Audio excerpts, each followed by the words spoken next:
नमस्कार मंडळी, श्री स्वामी समर्थ। तर बघा, उद्याच्या दिवशी आलेली आहे संकष्ट चतुर्थी। संकष्टी चतुर्थीच्या दिवशी आपल्याला आपल्या घरामध्ये काही भाज्या ज्या आहेत तर त्या बनवायच्या नाही, कारण उद्या आहे मार्गशीर्ष महिन्यातील संकष्ट चतुर्थी आणि ही वर्षातील शेवटची संकष्टी चतुर्थी असणार आहे। या दिवशी जर आपण काही सेवा केल्या, घरामध्ये उपाय केले तर ते खूप म्हणजे खूप प्रभावी ठरत असतात। परंतु या दिवशी जर आपल्याकडून काही चुका जर झाल्या तर त्याचे दुष्परिणाम जे आहेत तर ते देखील आपल्याला आपल्या घरामध्ये भोगावे लागत असतात। कारण भरपूर वेळा आपल्याला काही गोष्टी ह्या माहीत नसतात आणि आपल्याकडून कळत न कळत ह्या चुका ज्या आहेत तर त्या अगदी सहजपणे होऊन जातात। कुणीही अगदी जाणून बुजून या चुका तर करत नाही, परंतु आपल्याकडून ह्या चुका झाल्यामुळे आपण जी काय पूजा करतो, सेवा करतो, तर त्या पूजेचं फळ जे आहे तर ते आपल्याला मिळत नाही, उलट आपल्याला त्याचे दुष्परिणाम जे आहेत तर तेच भोगावे लागतात। संकष्टी चतुर्थीच्या दिवशी अशा काही भाज्या आहेत की ज्या घरामध्ये चुकूनही बनू नये। त्याचप्रमाणे चतुर्थीच्या दिवशी आपण जेव्हा गणपती बाप्पांची पूजा सेवा करत असतो त्यावेळी काही चुका ह्या करायच्या नाही आणि भरपूर महिला पुरुषांकडून या चुका ज्या आहेत तर त्या होतात। त्यामुळेच आपण पूजा करूनही आपल्याला त्याचं फळ जे आहे तर ते मिळत नाही। संकष्टी चतुर्थीच्या दिवशी काय करावे, काय करू नये याविषयीची संपूर्ण माहिती आजच्या या नवीन व्हिडिओमध्ये मी तुमच्या बरोबर शेअर करणार आहे। त्यामुळे तुम्ही हा व्हिडिओ स्किप न करता शेवटपर्यंत नक्की बघा। चॅनलवरती तुम्ही जर हा व्हिडिओ पहिल्यांदा बघत असाल तर चॅनलला आवर्जून सबस्क्राईब करा आणि असेच नवनवीन माहितीपूर्ण व्हिडिओ बघण्यासाठी समोरील बेल आयकॉनलाही प्रेस करा। त्यामुळे काय होईल, जेव्हा कधी मी नवीन व्हिडिओ अपलोड करेल तर सर्वात अगोदर त्याचं नोटिफिकेशन तुम्हाला मिळेल आणि तुम्ही एकही व्हिडिओ मिस करणार नाही। तर बघा मित्रमैत्रिणींनो, मी आज तुम्हाला या व्हिडिओमधून जी काय माहिती सांगणार आहे किंवा उपाय सांगणार आहे त्यापूर्वी कमेंट बॉक्समध्ये सर्वांनी ओम गणपतये नमः हा मंत्र जो आहे तर तो आवर्जून लिहा, जेणेकरून गणपती बाप्पांचा कृपा छत्र आपल्या कुटुंबावरती आपल्यावरती राहील। संकष्टी चतुर्थीचे महत्व तसं बघायला गेले तर खूप आहे।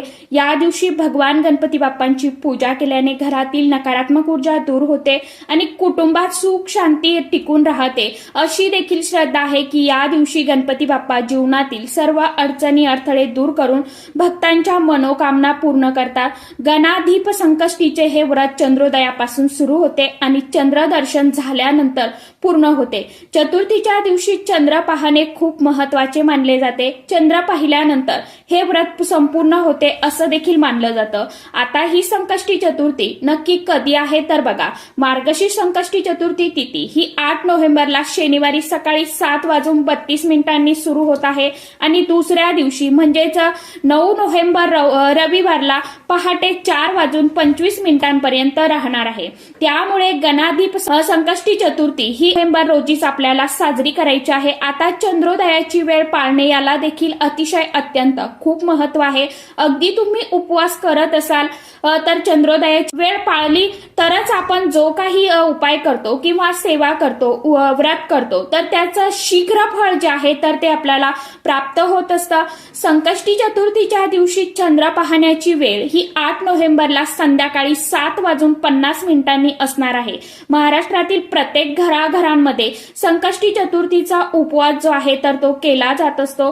हे भक्तिभावाने उपवास व्रत केल्याने गणपती बाप्पा आपल्यावरती येणारे जे काही संकट, विघ्न, अडचणी आहेत तर ते दूर करत असतात। त्याचप्रमाणे गणपती बाप्पांना बुद्धीचा देवता देखील म्हटलं जातं। त्यामुळे आपल्या मुलांची अभ्यासामध्ये, नोकरीमध्ये प्रगती व्हावी यासाठी देखील आपण गणपती बाप्पांची विधिवत पूजा, सेवा, आराधना ही करत असतो। आता संकष्टी चतुर्थीच्या दिवशी आपण सकाळी लवकर उठायचं आहे। अगदी तुम्हाला ब्रह्ममुहूर्तावरती उठणं शक्य असेल तरी उठले आणि तुम्ही स्नान केलं तरी पण चालेल। त्यानंतर सकाळी उठल्यानंतर आपण आपली रोजची स्नान झाल्यावरती जेव्हा देवपूजा करायला बसतो त्यावेळी पूजेच्या अगोदर आपण घरामध्ये थोडंसं गोमित्र जे आहे तर ते शिंपडून घ्यायचं घ्यायचं आहे. आपण जर घरामध्ये गोमित्र शिंपडून मग पूजा केली, सेवा केली, तर ती पूजा नक्कीच भगवंतापर्यंत पोहोचते. कारण की भरपूर वेळा घरामध्ये मांसाहार बनवला जातो किंवा घरामध्ये अशा काही व्यक्ती येतात की त्यांनी देखील मांसाहार केलेला असतो.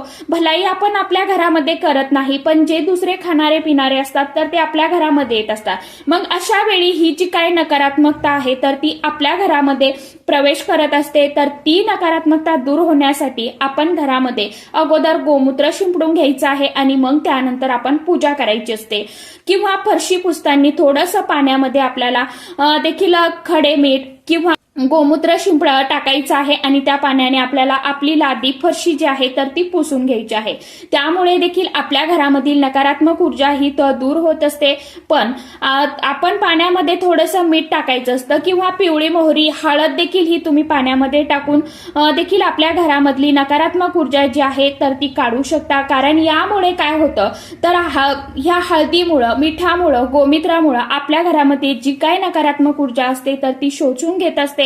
गोमूत्र टाकावं, आपल्या घरामध्ये माता लक्ष्मीचा वास व्हावा, माता लक्ष्मी आपल्या घराकडे आकर्षित व्हावी यासाठी आपण पाण्यामध्ये हळद टाकायची असते. तर या सर्व वस्तू टाकून आपण जर आपली फरशी पुसली तर आपल्या घरामधील जी काय निगेटिव्हिटी आहे तर ती दूर होत असते आणि आपल्या इथे देखील कोणी ना कोणी येत असतं. शेजारी असो किंवा नातेवाईक असो किंवा आपण बाहेर जातो, मग त्यांना आपल्याबद्दल चांगलेच वाटतं असं नाही ना. मग त्यामध्ये असणारी जी काय नकारात्मकता आहे ती देखील आपल्या घरामध्ये कुठेतरी प्रभाव करत असते. मग आपली घराची, मुलांची प्रगती जी आहे तर ती कुठेतरी खुंटत जात असते. हीच नकारात्मकता दूर होण्यासाठी आपण या दिवशी याच पाण्याने फरशी पुसायची आहे. तरच तसेच आपल्या मुख्य दरवाजावरती आंब्याच्या पानांचं तोरण देखील लावायचं आहे. उंबरठ्याचं लेपन करायचं आहे. दाराबाहेर आपण छानशी छोटी का असेना रांगोळी काढायची आहे. अगदी मोठी रांगोळी काढणं शक्य नसेल तर कमीत कमी छोटी तरी काढावी. जसं की स्वस्तिक चिन्ह असेल, माता लक्ष्मीची पावलं काढली तरी सुद्धा चालेल. एका पावलामध्ये हळद भरावी, एका पावलामध्ये कुंकू भरावं. पावलावरती थोडंसं हळदी, कुंकू, अक्षदा अर्पण करून नमस्कार करावा. यामुळे साक्षात माता लक्ष्मीचा वास हा आपल्या घरामध्ये होत असतो. त्याचप्रमाणे या दिवशी आपण आपल्या घरामध्ये भांडण, तंटे, वाद विवाद हे होऊ द्यायचं नसतं. अगदी घरातील लहान मुलं असतील किंवा अगदी मोठे माणसे असतील त्यामध्ये देखील भांडण, तंटे, वाद विवाद होऊ द्यायचे नाही. मग अगदी जावा असतील किंवा सासू सून असतील, आपण अगदी घरामध्ये भांडण केलं आणि त्यानंतर आपण पूजा सेवा करायला बसलो तर त्या सेवेमध्ये, पूजेमध्ये आपलं मन, लक्ष जे आहे तर ते लागत नाही. आपलं लक्ष, मन संपूर्ण त्या भांडणाकडेच असतं. आपलं मन जे आहे तर ते चलबिचल होत असतं. या गोष्टीची आपल्याला काळजी घ्यायची आहे. आपल्यासोबत असे काही व्यक्ती असतात की ते नेहमी दुष्कृत्य करतात किंवा इतरांबद्दल नेहमी वाईट बोलत असतात, पण ते व्यक्ती आपल्यासोबत चांगले वागतात, चांगले बोलतात म्हणून आपण त्या व्यक्तीसोबत राहत असतो. पण संकष्टी चतुर्थीच्या दिवशी अशा व्यक्तींसोबत चुकूनही राहायचं नाही किंवा आता त्यांच्या इथे जेवण देखील करायचं नाही. आपण जर असं केलं तर आपण देखील त्या पापांचे भागीदार जे आहेत तर ते होत असतो. आता संकष्टी चतुर्थीच्या दिवशी आपण पूजा सेवा करत असतो त्यावेळी अगदी आसन देखील आपल्याला लाल किंवा पिवळ्या रंगाचं घ्यायचं आहे, काळ्या रंगाचं घेऊ नका. किंवा पूजा करताना जे काय वस्त्र परिधान करतो त्या काळ्या रंगाचे आपल्याला कपडे परिधान करायचे नाही. हातामध्ये बांगड्या असतील किंवा काळ्या रंगाची टिकली असेल तर ती देखील लावायची नाही. आपण मॅचिंगच्या काळामध्ये या सर्व गोष्टी विसरून जात आहोत बघा. पण आपल्याला या गोष्टींची काळजी घेणे देखील अतिशय अत्यंत गरजेचं आहे. त्याचप्रमाणे चतुर्थीचा उपवास आपल्याला जर करायचा असेल तर चंद्रोदयाची वेळ पाळणे देखील आवश्यक. चंद्राची पूजा केल्याशिवाय हा उपवास घडत नाही. चंद्रोदयाची वेळ पाहणे शक्य नसेल तर चतुर्थीचा उपवास करू नये असं देखील म्हटलं जातं. मग अगदी आपण उपवास करणं शक्य नसेल तर या दिवशी आपण गणपती बाप्पांचं विधिवत पूजन सेवा देखील करू शकता. या दिवशी आपण गणपती अथर्व शीर्षमचं पठण आवर्जून घरामध्ये करावं. त्याचप्रमाणे आपल्या मुलांना देखील हे गणपती अथर्व शीर्षम पठण करायला लावावं किंवा श्रवण केलं तरी पण चालेल. यामुळे गणपती बाप्पांचा अखंड कृपा कृपा आशीर्वाद हा आपल्याला लाभत असतो, आपल्या मुलांना मिळत असतो व मुलांच्या अभ्यासामध्ये नोकरीमध्ये प्रगती होत असते। चतुर्थीच्या दिवशी कोणत्याही पशु पक्ष्यांना छळू नये। अगदी दारावरती कुणी काही मागण्यासाठी आले तर त्या व्यक्तीला पण आपण तसंच जाऊन द्यायचं नाही। आपण त्या व्यक्तीला खाण्यासाठी देऊ शकता किंवा एखादा ग्लास भरून पाणी दिलं तरी पण चालेल, पण ती व्यक्ती आपल्या दारातून तशी जाता कामा नये। आपण त्या व्यक्तीला काहीतरी दान केलं तर त्याच्या कित्येक पटीने आपल्याला पुण्यफळ जे आहे तर ते मिळत असतं। आता गणपती बाप्पांची पूजा केल्यानंतर सर्वात महत्वाचं असतं ते म्हणजे गणपती बाप्पांना नैवेद्य दाखवला जातो। नैवेद्य किंवा प्रसाद देवाला नैवेद्य दाखवता देखील आपण काही चुका करतो, या चुकूनही करायच्या नाही। काही चुका टाळल्या पाहिजे। आपण गणपती बाप्पाला नैवेद्य बनवत असतो तर त्यामध्ये आपण मिरचीचा वापर चुकूनही करायचा नाही। शक्यतो तेल आणि मिरची या दोन्हीचा वापर करू नये। आपण तुपाचा नैवेद्य अर्पण करावा। देवाला सात्विक भोजन जे आहे तर ते आवडतं, त्यामुळे या गोष्टीची आपण काळजी घ्यायची आहे। हे जास्त तिखट कोणताही नैवेद्य बाप्पांना अर्पण करायचं नाही।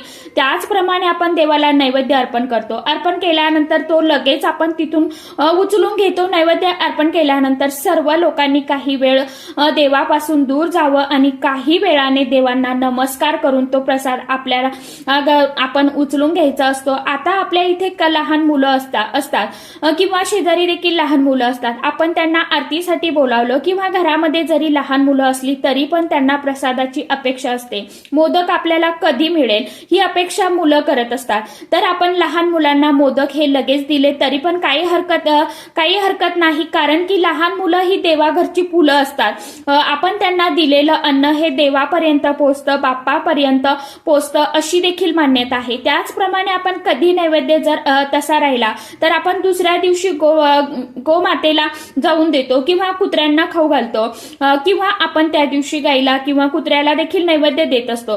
त्यावेळी नैवेद्य तसाच जमिनीवरती पडून राहणार नाही याची देखील आपल्याला काळजी घ्यायची आहे। भरपूर वेळा गाय आणि कुत्रा जर त्यांनी तो नैवेद्य खाल्ला नाही तर मग तो नैवेद्य तसाच कचऱ्यामध्ये जात असतो, त्यामुळे अर्पण केलेला नैवेद्य हा वाया जाणार नाही याची देखील आपल्याला काळजी घ्यायची असते। देवाला शिजवलेलं अन्न अर्पण करावं, पूजेनंतर त्यातील काही भाग काढून गाईला खाऊ घालावा, त्यानंतर तो प्रसाद आपण स्वतः स्वीकारावा, इतरांनाही वाटावा। असं केल्याने देव हा प्रसन्न होतो। त्याचप्रमाणे या संकष्ट चतुर्थीच्या दिवशी आपण मांसाहार पूर्णपणे वर्ज्य करायचा असतो किंवा घरामध्ये दुसरे काही व्यक्ती असतील तर त्यांना देखील ही गोष्ट सांगून ठेवायची आहे। अगदी त्यांनी जरी मांसाहार केला तरी पण आपण केलेल्या पूजेचं फळ हे आपल्याला मिळत नाही। आता शनिवारी संध्याकाळी देखील जेवणामध्ये कांदा लसूण याचा वापर करायचा नाही। आपण सात्विक अन्न भोजन जे आहे तर ते करायचं आहे। संकष्टी चतुर्थीच्या दिवशी देखील आपल्याला उपवास असेल किंवा नसेल तरी पण आपण आपल्या घरामध्ये भाज्यांचं सेवन करायचं नाही। कांदा लसूण हा टाळायचा आहे, कारण की कांदा लसूण हा तामसिक आहारामध्ये मोडला जातो। आता मार्गशीर्ष महिन्यामध्ये काही भाज्यांचं सेवन केलं जात नाही, जसं की दुधी भोपळ्याची भाजी ही आपण चुकूनही घरामध्ये बनवायची नाही। त्याचप्रमाणे कोबीची भाजी असेल ही भाजी देखील आपण बनवायची नाही, तर या दोन भाज्या आपण टाळायच्या आहे। आपण संकष्टी चतुर्थीच्या दिवशी देखील या भाज्यांचं सेवन चुकूनही करायचं नाही। आपण सात्विक अन्नच ग्रहण करावं। त्याचप्रमाणे रविवारी संकष्टी चतुर्थीच्या दिवशी जर आपल्या इथे कोणी मागण्यासाठी आले तर त्याला आपल्या घरातील अशा काही वस्तू आहे की ज्या द्यायच्या नाही। तांदूळ, साखर, मीठ या आपल्या घरातील 3 वस्तू साक्षात माता लक्ष्मी स्वरूप समजल्या जातात। आपण या वस्तू संपण्याच्या अगोदरच घरामध्ये आणून ठेवल्या तर आपल्या घरामध्ये कधीही अन्नधान्याची उणीव चणचण कमतरता ही भासत नाही। उलट माता लक्ष्मीचा आपल्या घरामध्ये वास असतो, आपल्या घरामध्ये माता लक्ष्मी कायम टिकून राहत असते। आपण मीठ हे या दिवशी कुणालाही देऊ नये। अगदी कोणतीही व्यक्ती तुमच्याकडे मीठ मागत असेल आपण संकष्टी चतुर्थीच्या दिवशी चुकूनही द्यायचं नाही। त्याचप्रमाणे दुसरी वस्तू म्हणजे धने। धने हे जे आहेत तर ते धनप्राप्तीसाठी खूप महत्वाचे समजले जातात। जेव्हा धनत्रयोदशी असते त्यावेळी आपण धन्यांची देखील पूजा करतो, त्यामुळे या दिवशी मीठ आणि धने कुणालाही देऊ नका। त्याचप्रमाणे आपण दही देखील संध्याकाळच्या वेळी कुणालाही देत नाही, पण संकष्टी चतुर्थीच्या दिवशी आपण दही सकाळी देखील कुणाला द्यायचं नाही आणि संध्याकाळी देखील कुणाला देऊ नका. आता तुम्ही म्हणाल की दारावर जर कुणी आलं मागण्यासाठी तर काय करावं? मग त्या व्यक्तीला तुम्ही अन्नदान करू शकता किंवा एखादा ग्लास भरून चहा पाणी वगैरे दिलं तरी पण चालेल, पण ती व्यक्ती देखील आपल्याशी रिकामी जाता कामा नये. तर अशा पद्धतीने आपल्याला संकष्टी चतुर्थीच्या दिवशी म्हणजे उद्याच्या दिवशी आपल्या घरामध्ये काही नियम जे आहेत तर ते पाळायचे आहे. काही भाज्या ज्या आहेत व्हिडिओमध्ये सांगितल्याप्रमाणे तर त्या या मार्गशीर्ष महिन्यामध्ये आणि उद्याच्या दिवशी आपल्याला चुकूनही खायच्या नाहीत. तर चला, आजच्या व्हिडिओमध्ये इतकीच माहिती होती. कशी वाटली नक्की सांगा. व्हिडिओ आवडला तर चॅनलला आवर्जून लाईक शेअर सबस्क्राईब जरूर करा. परत भेटूया नवीन माहितीसोबत नवीन व्हिडिओसोबत. तोपर्यंत सर्व माझ्या युट्यूब परिवाराला श्री स्वामी समर्थ.